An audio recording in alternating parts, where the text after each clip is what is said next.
पश्चिम बंगाल की राजधानी कोलकाता में रविवार को हिंदुओं के आध्यात्मिक जागरण के लिए भगवत गीता का पाठ किया जा रहा है, जिसमें करीब 5 लाख श्रद्धालु शामिल हो रहे हैं। इस कार्यक्रम में 5 लाख लोग एक साथ गीता पाठ करेंगे। ये कार्यक्रम सनातन संस्कृति संसद द्वारा आयोजित किया जा रहा है, जिसमें कई मठों और धार्मिक संस्थानों के साधु संत जुड़े हुए हैं। आयोजक इसे पश्चिम बंगाल में अब तक का सबसे बड़ा सामूहिक गीता पाठ बता रहे हैं और दावा है कि ये देश के सबसे बड़े आयोजनों में से एक हो सकता है।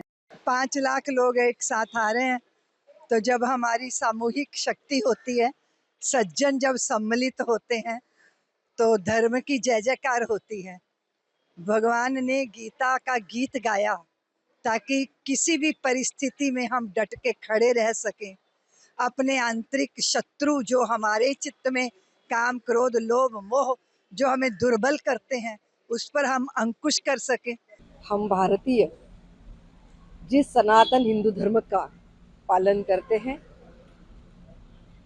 न केवल हिंदुओं के लिए, सभी मानव जाति के लिए भगवत गीता एक ऐसा मार्गदर्शक है, एक ऐसा मार्गदर्शक पुस्तक है।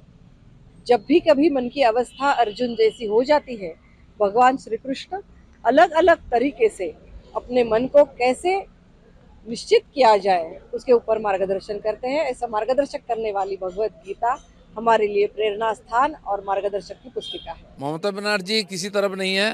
उन्होंने जगन्नाथ मंदिर पर स्थापना करके उनको प्रेरणा दिया जो बाबरी मस्जिद की स्थापना कर रहे हैं।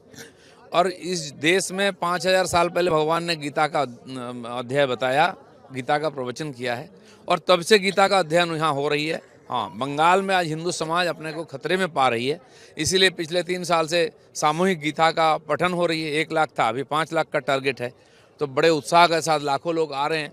तो मुझे लगता है कि हिंदुत्व का और जागरण होगा, धर्म का, तो सबका कल्याण होगा।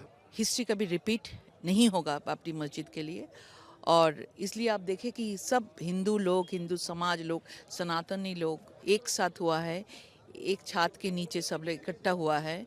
और 2026 के पहले आप ये देखना, और नतीजे भी ऐसा जो भी होगा, ममता बनर्जी इस टाइम में जो भी अभी उसका कॉन्स्पिरेसी जो भी चल रहा है, हुमायूं कबीर को आईवश जो शोकस करके वो पूरा मुसलमान वोट को बाबरी मस्जिद के लिए उत्साहित करके जो वोट लेने का कोशिश कर रहा है, ये कभी ठीक नहीं होगा। देखिए, आज 7 दिसंबर मोर देन 5 लाख जो सनातनी हिंदू जो है, ये ब्रिगेड परेड ग्राउंड जहाँ पे गीता पाठ करने के लिए आ रहे हैं। तो मेरा मानना है it will be more than 5 lakh, 5 lakh से भी ऊपर होगा। ये सनातन जो ध्वजा जो है, हिंदू का जो ध्वजा है, वो ऊपर लहराएगा। और ये जो सनातन हिंदू जो है टोटल भारतवर्ष में, ये हमारा ये जो धरती है, ये जगह जो है, ये हिंदुस्तान है, ये सनातन हिंदू का है और वो रहेगा। गीता पाठ के दौरान कार्यक्रम के आयोजकों का मानना है कि इसका उद्देश्य बंगाल की आध्यात्मिक परंपरा को सामने लाना और समाज में सौहार्द का संदेश देना है। हालांकि टीएमसी सांसद कल्याण बनर्जी ने गीता पाठ को लेकर भी आपत्ति जताई है। उन्होंने कहा कि अगर धर्म राजनीति का आधार बन जाता है तो यह भारत के लिए सबसे बुरा समय है। Actually, I do not give much cognizance of this types of incident. Repeatedly they do it, but it has no result. Earlier was achieved, and future this will not be done.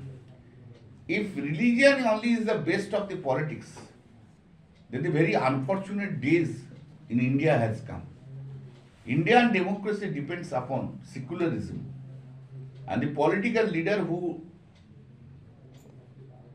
forgets about this concept of secularism, they also destroy the democracy of the country. जानकारी के लिए बता दें कि इस गीता पाठ के कार्यक्रम में 5 लाख से ज्यादा श्रद्धालुओं के शामिल होने की आशंका है। इतनी बड़ी संख्या में भीड़ की आशंका को देखते हुए प्रशासन ने व्यापक इंतजाम कर लिए हैं। पूरे मैदान और आसपास के इलाकों में सुरक्षा बढ़ाई गई है। भीड़ कंट्रोल करने के लिए मेडिकल सेवाओं और आपातकालीन इंतजामों की विशेष व्यवस्था की गई है। बता दें कि ये कार्यक्रम ऐसे समय पर हो रहा है जब राज्य में धर्म और राजनीति को लेकर सियासी बहस तेज है। For watching the video. If you like it, please press the like button, share your views in the comment section, and please subscribe to India News TV for more such updates.